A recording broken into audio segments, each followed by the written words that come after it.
Vaya conmigo a la palabra del Señor porque usted vino a escuchar palabra de Dios y no le voy a dejar que se vaya a la casa sin escuchar palabra de Dios. Al libro de Apocalipsis, por favor, capítulo 2, seguimos con el mensaje a la iglesia. Hoy vamos a hablar de la iglesia de Tiatira. Así que se ubica en el capítulo 2, versículo 18. Capítulo 2 de Apocalipsis, versículo 18, por favor.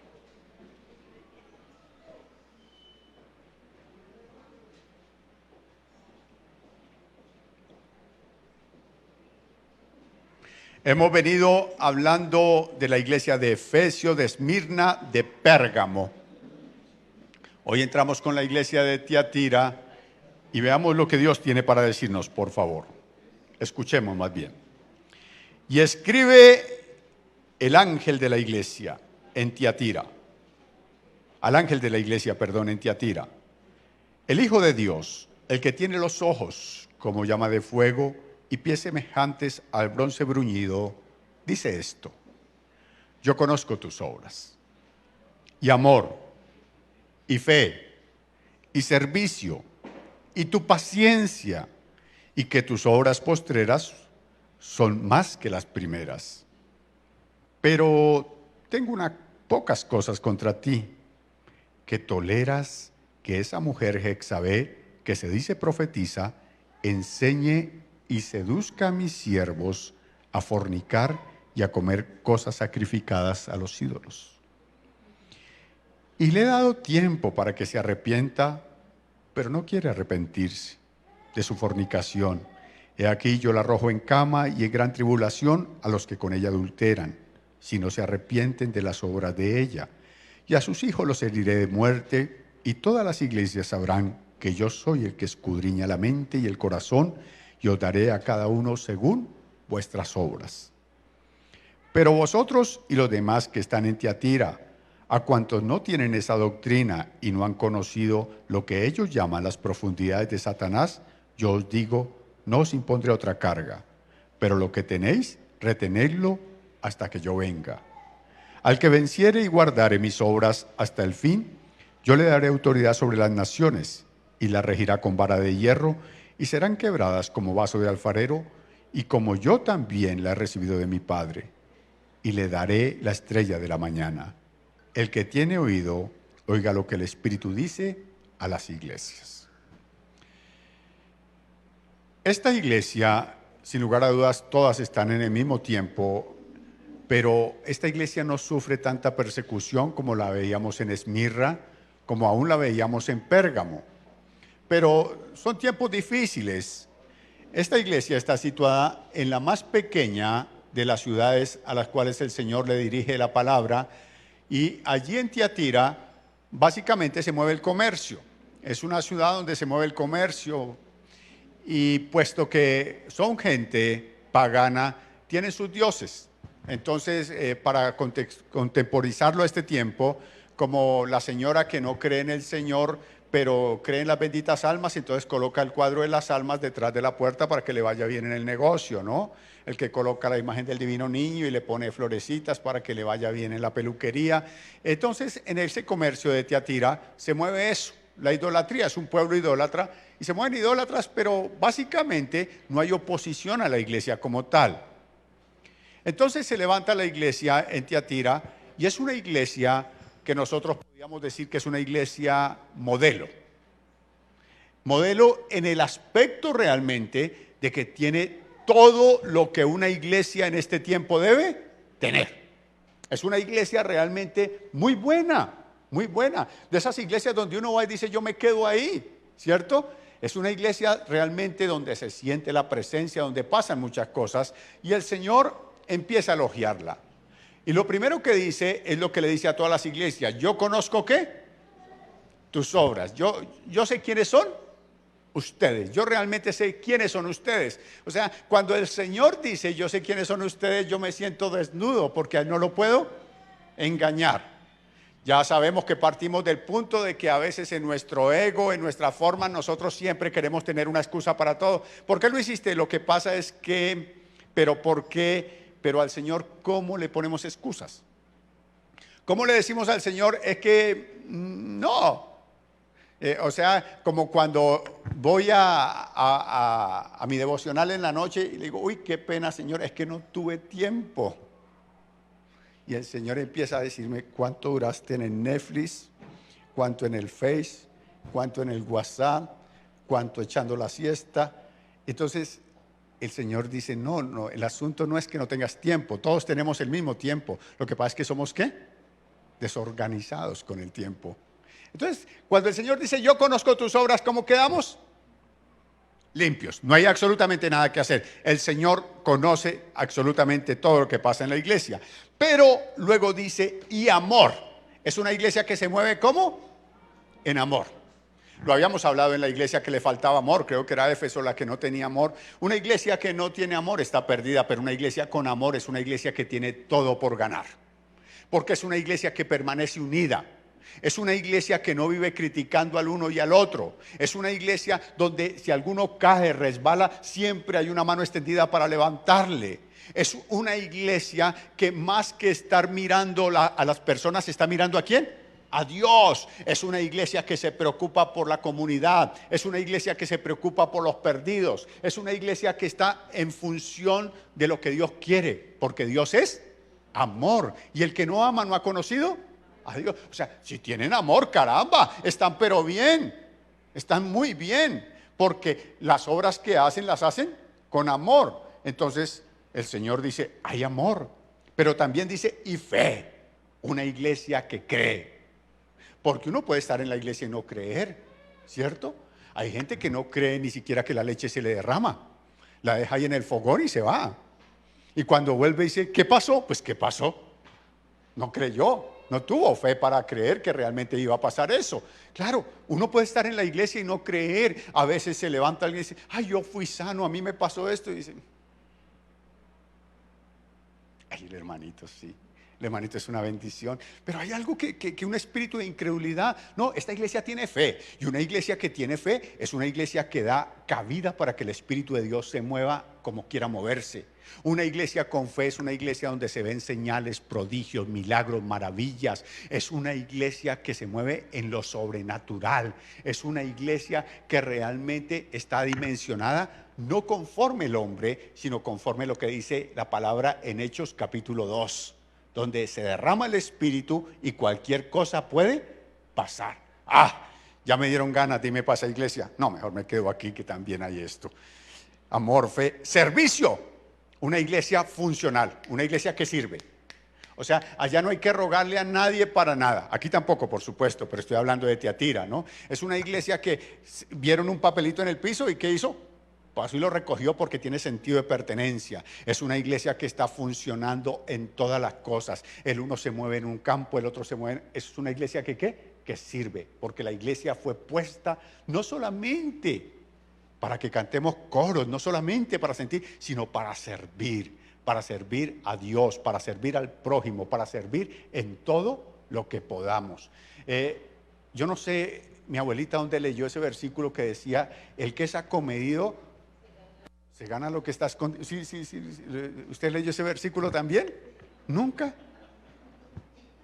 Bueno, entonces mi abuelita no sabía nada de Biblia. Pero así decía. Y a veces nosotros no nos acomedimos ¿a qué? A lo mínimo. Entramos al baño y vemos que la llave está goteando y no nos cuesta nada tomar y hacer así. Pero, pastor, está goteando la llave. Gracias por la información. Sí, me sirve la información, pero pudo haber hecho algo. Esta es una iglesia muy prestante, muy realmente de servir a todos los propósitos del cielo. Qué buena iglesia. Y tu paciencia. Es una iglesia paciente, ya habíamos hablado de eso. Una iglesia paciente es una iglesia que espera en las promesas de Dios. Una iglesia, porque una cosa es la fe y otra cosa es la paciencia, ¿cierto? ¿Cómo fue que esperó Abraham la promesa? Con paciencia, 25 años. Entonces, esta iglesia sabe esperar las promesas de Dios. Es una iglesia que está viviendo la realidad del hoy en el espíritu, pero siempre está visionando más allá. El Señor nos dijo que iba a hacer eso. El Señor dijo que iba a hacer esto otro. Entonces, es una iglesia realmente que está clamando y esperando las promesas del Señor. Además de eso, dice, y que tus obras postreras son más que es una iglesia que crece.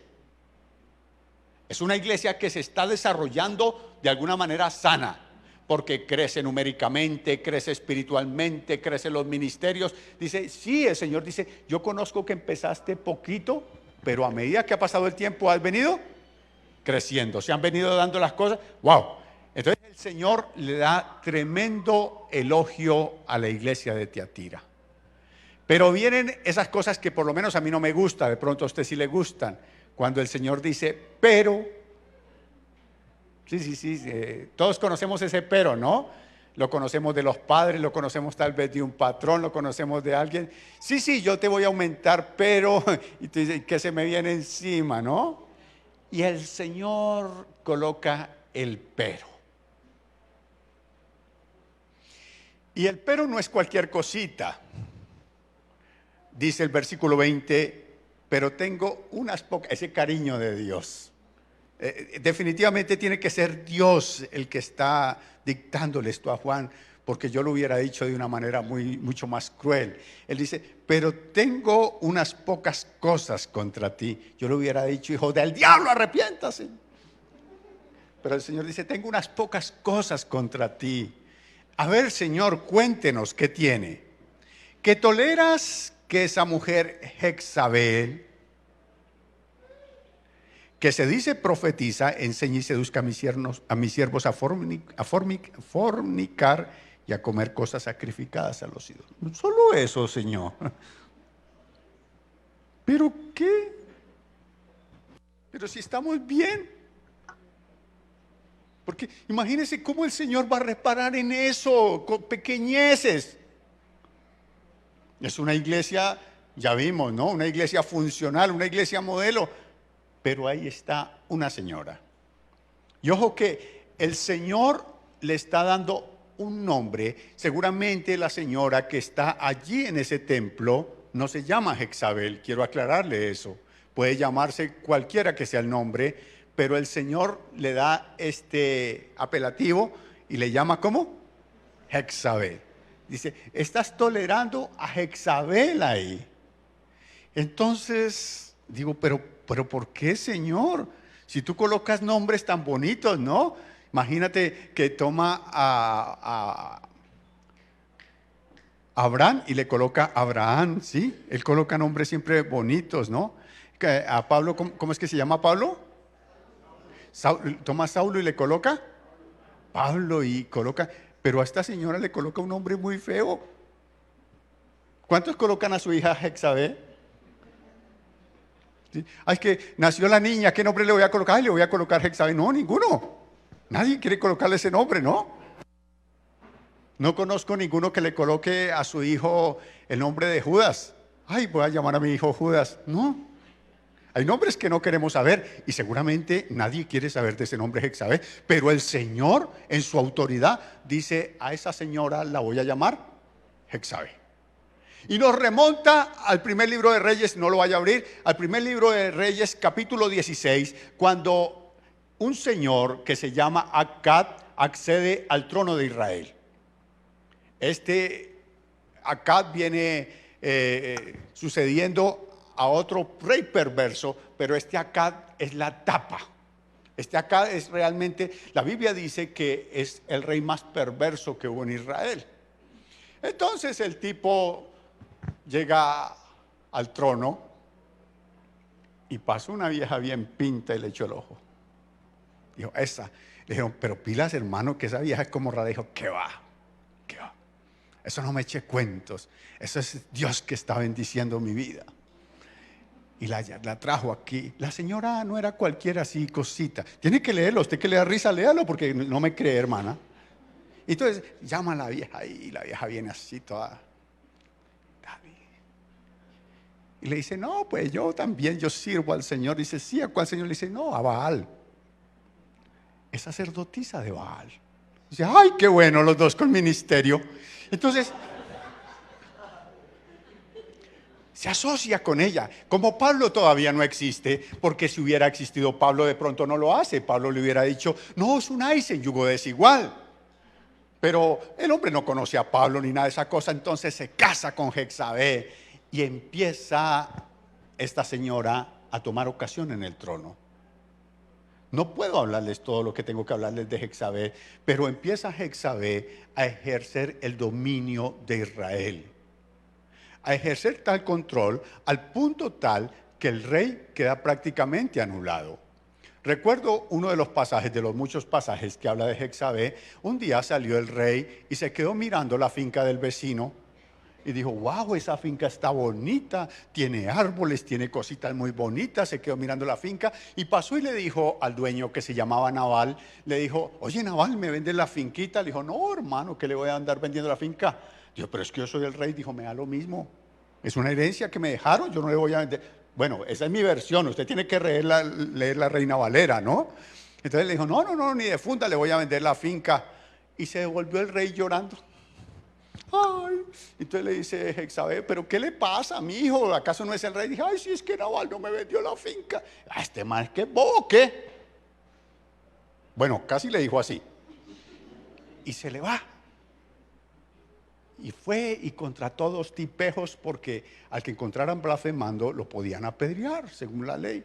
Y levantó 2 testigos falsos contra Nabal. Y vino y dijo: digan que ese Nabal es así, así. Así, por ese estilito se movía Jezabel. Y trajo sus 2 testigos y agarraron al señor Nabal, el dueño de la finca, lo mataron, lo apedrearon. Y vino Jezabel carilimpia y le dijo: bueno, ahí está la finca, eso era lo que quería, tome a ver, ¿qué es lo que quiere, hermano? Y usted sigue siendo el rey. Pero no, ella era la que estaba llevando los hilos de la nación. Y como era sacerdotisa de Baal, entonces no solamente pervertía el corazón de Acaz, sino pervertía a todo Israel. Cuando el Señor en Apocalipsis llama a esta señora Jezabel, está diciéndole: usted es una manipuladora. Y además dice que se dice, ¿cómo? ¿Profetiza? Sí. Mire, que se dice profetiza. Esta mujer se autodenominó profetisa. ¿Ha escuchado alguna vez esa? Yo como profeta de Dios. Sí, que tienen que primero decirle a uno que es el cargo que tiene. Yo como profeta de Dios te digo. Se está autodenominando. La palabra del Señor dice que Él mismo constituyó. Él constituyó los ministerios, ¿cierto? Y una cosa es tener el llamado, otra cosa es ejercer el llamado, y otra cosa es presumir del llamado. El llamado es aquel que hace Dios por soberanía a aquellos que quieren servirle.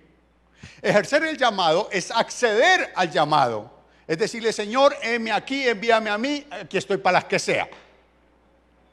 Y la otra es impostar el llamado. Es cuando la gente básicamente quiere algún privilegio, quiere algún tipo de autoridad, quiere ejercer algún tipo de situación, cuando no tienen el llamado.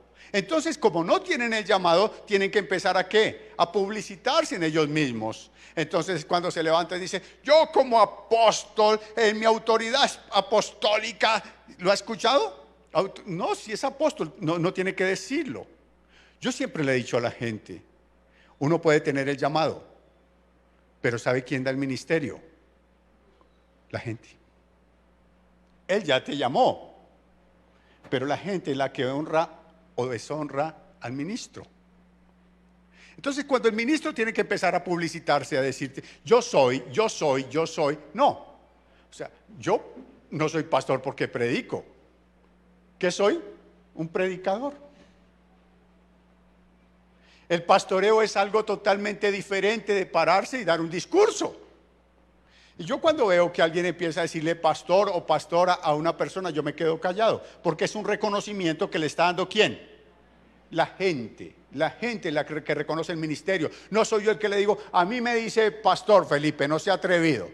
No, cuando uno empieza a hacer ese tipo de exigencias, hay mucho más argumento humano que realmente un llamado de parte de Dios. Tiene que hacerle la fuerza, tiene que esto para poder imponerse. Y esta mujer se está levantando en la iglesia diciendo: yo soy la profeta de la iglesia, yo soy el profeta. No que no los haya, sino que la mujer está impostando, y Dios ya la tiene descubierta, porque Él es el que dice: yo conozco tus obras. Y la mujer dice ser la profetisa de la iglesia, y aquí realmente está cayendo en una situación bien complicada. Vaya conmigo a la segunda carta a los Corintios, capítulo 11, versículo 13.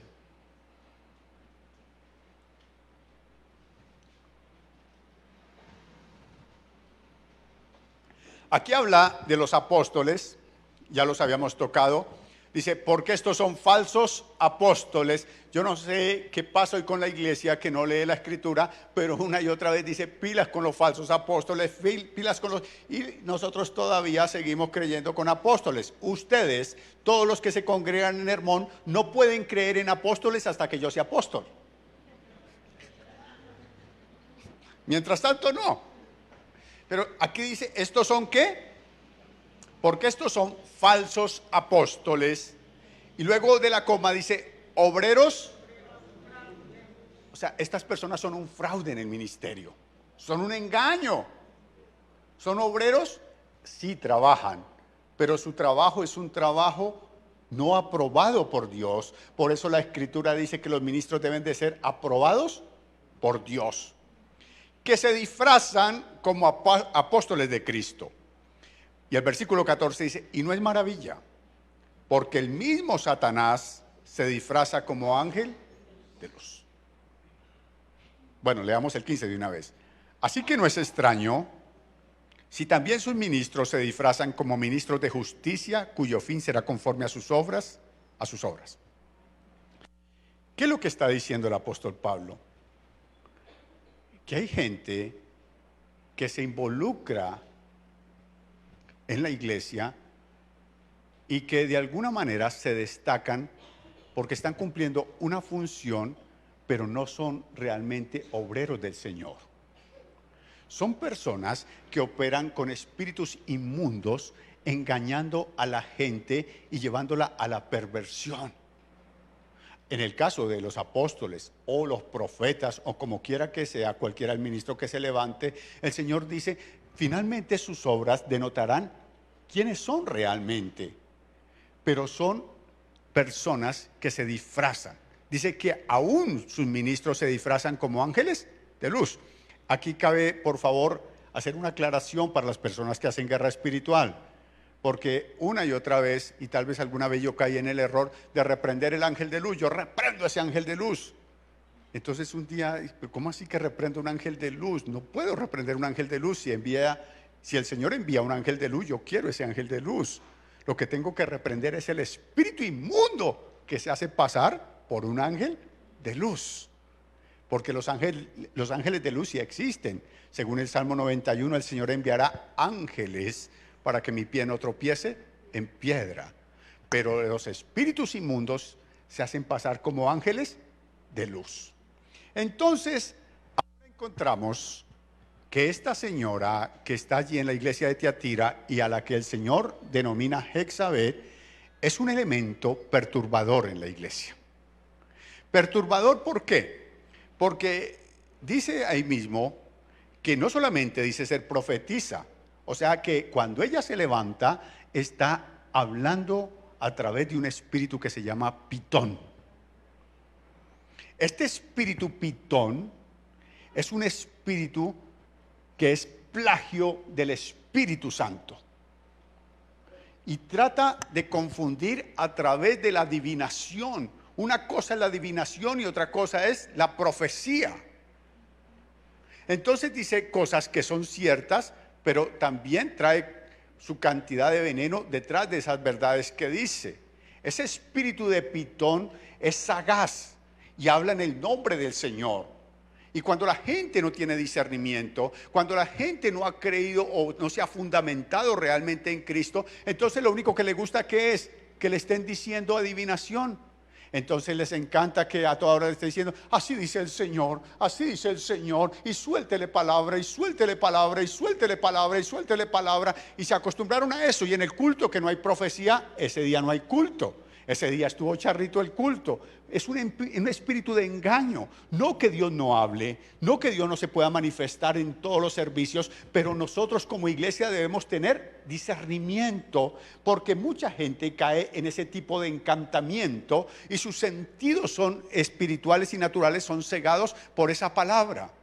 Yo recuerdo cuando comencé en una obra que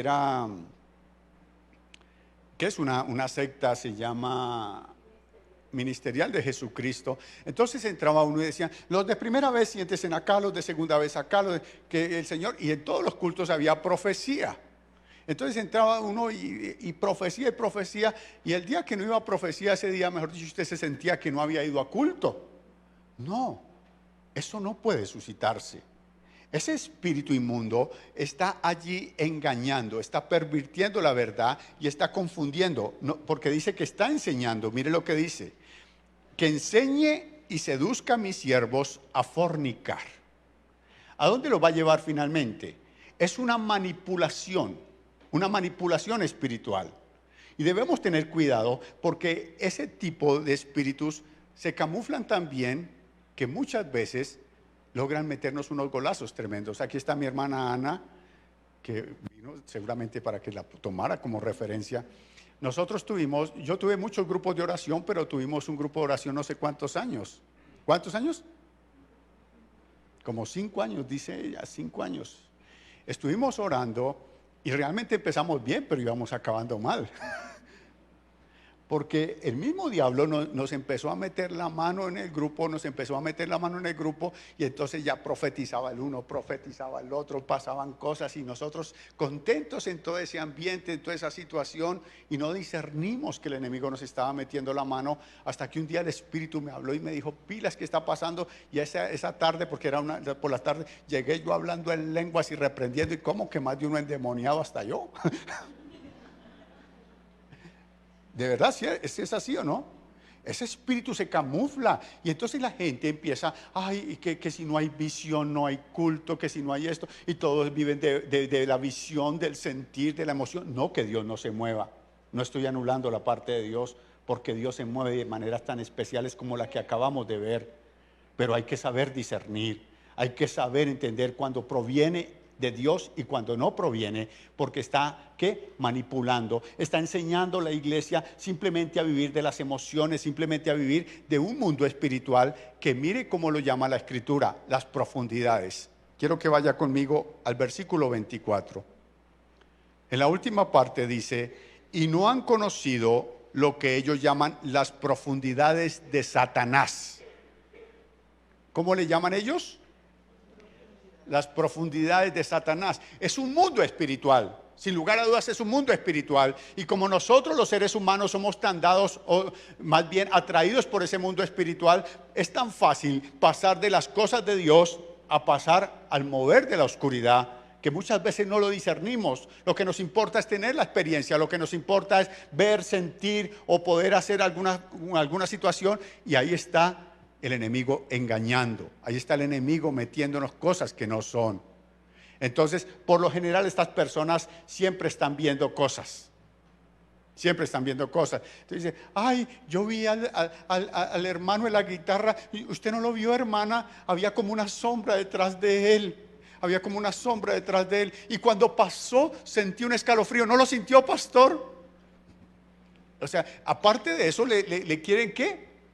Asegurar que usted no tiene ningún discernimiento, que usted básicamente no tiene la capacidad de saber si es así o no es así. Entonces el pastor, por quedar bien y decir, yo también soy tan espiritual, digo, sí, hermana, en verdad sí.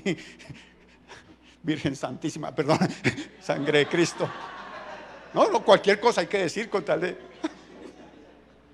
Entonces, por quedar bien, sí, porque que también soy espiritual. No, usted no puede dejarse influenciar por eso. Hay algo en los dones espirituales que se llama discernimiento de espíritus. Y nosotros como iglesia necesitamos tener el discernimiento de espíritus. Y el que discierne los espíritus no solamente ve las cosas malas, sino también ve las cosas buenas. Dice, si vio todos esos ángeles que habían detrás del pastor, ¿no los vio? Ustedes no son espirituales, yo sí. Ay. No, también ve lo que es de un lado y ve lo que es del otro, sabe discernir los espíritus. Este espíritu inmundo de Jezabel básicamente empieza a generar un manto sobre la congregación, un manto de influencia, donde la gente empieza, discúlpeme, ya no a ir a buscar a Dios en oración, sino a consultar. Entiéndase la palabra consultar. Ay, voy a ir donde el hermanito sultano a ver qué me dice Dios. ¿Lo ha visto en alguna ocasión en la iglesia? Ay, hermanita, ore por mí a ver qué me dice el Señor. ¿Qué me muestra? Oye, hermana, ¿usted cómo si usted sabe eso? Santo. Sí, así se mueve. Entonces la gente empieza a desviar los ojos de Dios para colocarlos en las personas. Voy a ir donde la hermanita y empiezan a veces a hacer grupos de oración clandestinos. Y no le vayan a decir al pastor porque queremos sorprenderlo. Claro, qué tremenda sorpresa. Por eso le digo, cuando usted haga un grupo de oración, siempre esté bajo autoridad. Siempre bajo autoridad. Por experiencia lo sabemos, lo que es hacer un grupo de oración y que el diablo nos meta la mano. Entonces, ese espíritu está enseñando cosas que no son. Además, lleva a las personas ¿a qué? A la seducción. Cuando se habla de Jezabel, entiéndase por favor que no es un espíritu femenino. Porque siempre que hablamos de espíritu de Jezabel, las hermanas están mirando a las otras hermanas. Digo, en otros lugares, aquí no. Entonces la hermana que se acerca al pastor dice, esa vieja tiene un espíritu de Jezabel, mire cómo mira el pastor. Mírale cómo lo saludó. Mira cómo, y empieza. Ahora no se puede hablar de géneros, ¿no? O nosotros no podemos hablar de géneros, aunque los existen, porque ahora nos toca hablar de sexo, porque cuando hablamos de géneros nos toca esparpajarnos a cualquier tipo de locura satánica que se está hoy esparciendo. Entonces nos toca hablar de sexo. Cuando hablamos de Jezabel, estamos hablando de un espíritu que es asexual. Ni es masculino ni es femenino. Es un espíritu, o sea que también se mueve ¿en dónde? En los hombres. Ay, ese hermano que usted le pasa, ay, yo no sé qué unción tiene. Sí, que el hermano tiene una unción. Porque cuando pasé esa loción mismo, ese espíritu inmundo seduce. Y nosotros como seres humanos somos seres sensuales y sexuales.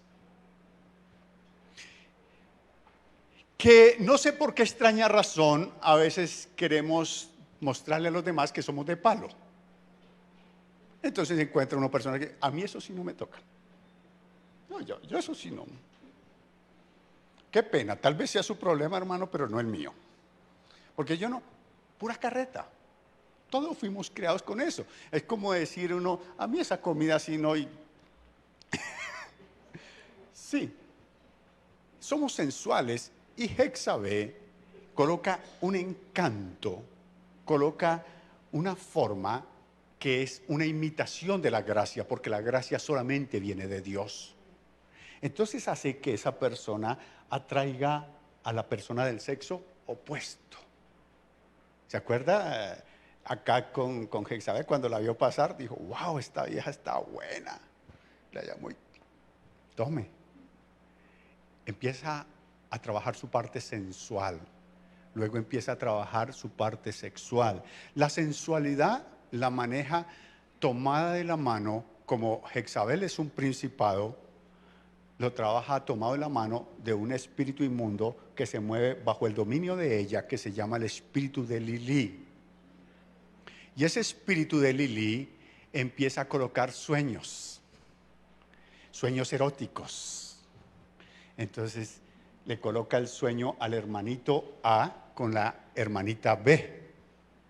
A juntos les colocó el mismo ¿qué? Sueño. Al otro día cuando lo encuentra, hola hermanito. Y el besito en la mejilla se le vuelve, ¡ay! Y ese sueño de anoche le está manejando la sensualidad. La sensualidad. Luego la sexualidad. Hasta que lo lleva ¿a dónde? A la fornicación. A la fornicación. Pastor, eso a mí no. Ay, hermano. Miles de personas han caído a través de este espíritu inmundo. Manipula, toma el control, toma absolutamente todo lo que es de Dios y lo anula para colocar esa parte satánica y obrar en ello. Por eso el Señor dice, grave. Esa señora está ejerciendo un ministerio que ella se inventó porque dice que es profetisa y está manipulando una iglesia buena, una iglesia funcional, una iglesia de fe, una iglesia que está realmente creciendo, la está manipulando y la va a llevar ¿a dónde? Al fracaso. A grosso modo, no puedo hablar más de eso porque eso es realmente un estudio muy tremendo, el espíritu de Jezabel. Esa manipulación viene ahí, transgiversa la visión, automáticamente empieza a cambiar las formas. Todo lo que viene de Dios empieza a tomar un sentido diferente y la iglesia entra en situaciones que son realmente bastante lamentables. Ahora, es tan agraciada, entre comillas, que la toleramos. ¿Qué es lo que dice? Tengo contra ti que toleras. ¿Qué es tolerar? Sí, pastor, la hermana tiene sus vainas, pero es buena persona. Ay, yo la veo en todos los ayunos, yo la veo como canta, yo la veo, o sea, ¿se hace qué? Tolerable. No, pero realmente no. Y el Señor dice, no, hay que dejar al descubierto eso. Ese es el asuntico, el pequeño problema o el pequeño pero que le ve el Señor a la iglesia de Tiatira. Y dice el Señor, yo también la he soportado. De alguna manera dice el Señor, yo también la he soportado. Mire lo que dice el versículo 21. Y le he dado tiempo que se arrepienta. O sea, el Señor se la ha aguantado. Le he dado tiempo que se arrepienta. Pero no quiere arrepentirse. Porque está ensalzada, está llevada a cosas tremendas. ¿De qué no quiere arrepentirse? De su fornicación. O sea, ya está fornicando abiertamente, pero no quiere arrepentirse. Y es cuando viene realmente la reprensión de parte de Dios. Dice, he aquí, yo la arrojo en cama. No dice que arroja a la iglesia. ¿A quién arroja en cama? Al instrumento de perversión. O sea, básicamente dice el Señor, yo voy a tomar las medidas que sean necesarias para que la iglesia no sufra.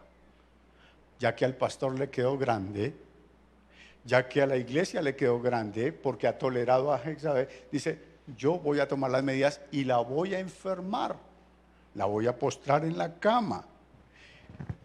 Y en gran tribulación a los que con ella adulteran. O sea que hay pérdida dentro de la iglesia. A todos los que están allí siguiendo la corriente también van a tener su parte, van a entrar en problemas. Pero dado la opción, si no se arrepienten de las obras de ella. ¿Cuál es el remedio? Entrar en el lineamiento de Dios.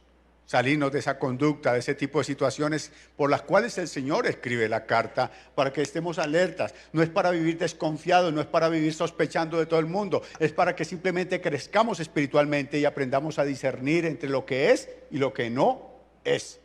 Eso es. Y si estamos en el error, el Señor nos va a llevar a un arrepentimiento y vamos a salir de esa situación. Y en el versículo 23 dice, y a sus hijos, ¿a los hijos de quién?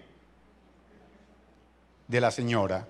A sus hijos heriré de muerte y todas las iglesias sabrán que yo soy el que escudriña la mente y el corazón. ¿Por qué los hijos? Ay, pero qué culpa. Es que fue ella que se inventó el asunto, porque es un espíritu generacional. Y siempre el Señor corta de raíz. Dice, si la señora no se arrepiente y yo no tomo medidas, su descendencia seguirá perturbando la obra, perturbando la iglesia. Entonces dice, a ella la voy a mandar a cama. Finalmente, si no se arrepiente, va a morir. También los que están metiéndose con ella. Y a sus hijos los heriré de muerte. Ese es el triste episodio de la iglesia de Tiatira. Entonces, el Señor dice, y sabrán que yo soy el que escudriña la mente y el corazón, y os daré a cada uno según vuestras obras. Dice el Señor, no hay nada que quede escondido. Yo finalmente voy a tomar las medidas que sean necesarias y voy a salvar mi iglesia, porque mi iglesia es una iglesia de amor, de fe, de servicio, de paciencia, y una iglesia que crece, y no voy a permitir que Jezabel arruine todo esto. Pero a vosotros y a los demás que están en Tiatira, o sea que todo el mundo no se ve involucrado, a cuantos no tienen esta doctrina, y aquí se pone el asunto delicado, porque dejó de ser un espíritu para volverse una, lo que les expliqué hace un momento. ¿Qué es una doctrina? Es una cantidad de argumentos que forman una situación que nos lleva a creer que es así. Es la doctrina de Jezabel. Es el espíritu de manipulación en la sensualidad, en lo natural. Es el espíritu de manipulación en las cosas proféticas, en las cosas de Dios. Y dice el Señor, no se meta en esos rollos, hermano. Los que no tienen eso, quédense allá. Los que no han entrado en las profundidades de Satanás, yo os digo, no os impondré otra carga. Pero lo que tenéis, retenedlo hasta que yo venga. Manténganse firmes. Al que venciere y guardare mis obras hasta el fin, yo le daré autoridad sobre las naciones. Es una promesa para el milenio.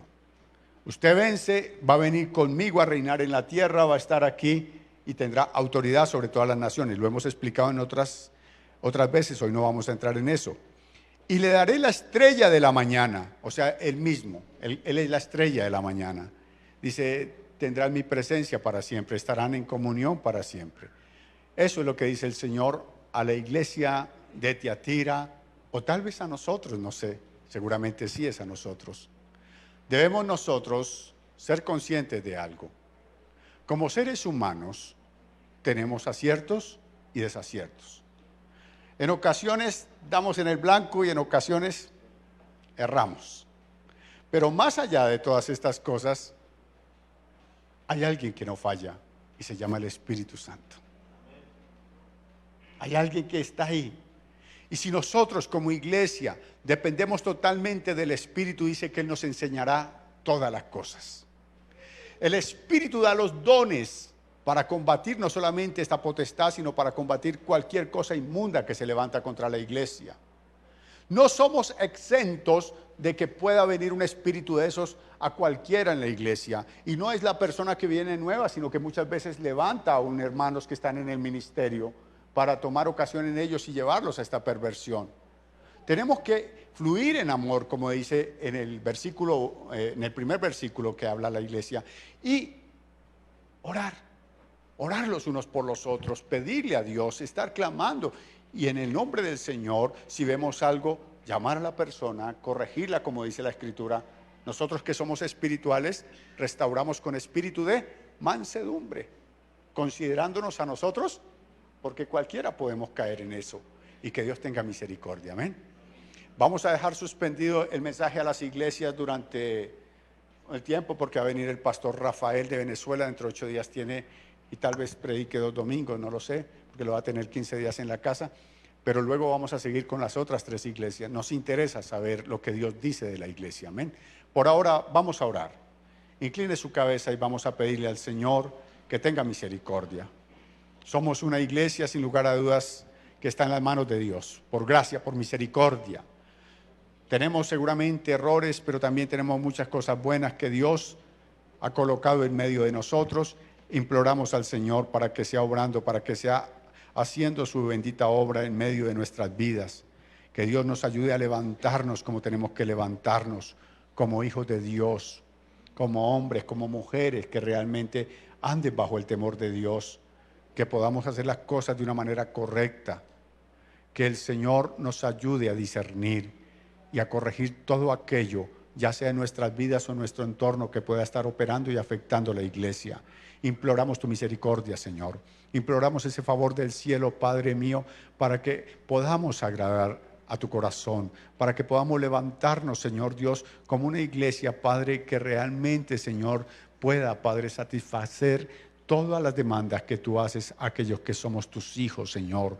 Levántanos, Dios del cielo, que los dones se desarrollen, Padre, de una manera clara, de una manera, Padre, que solamente puede ser a través de la unción del Espíritu, Señor.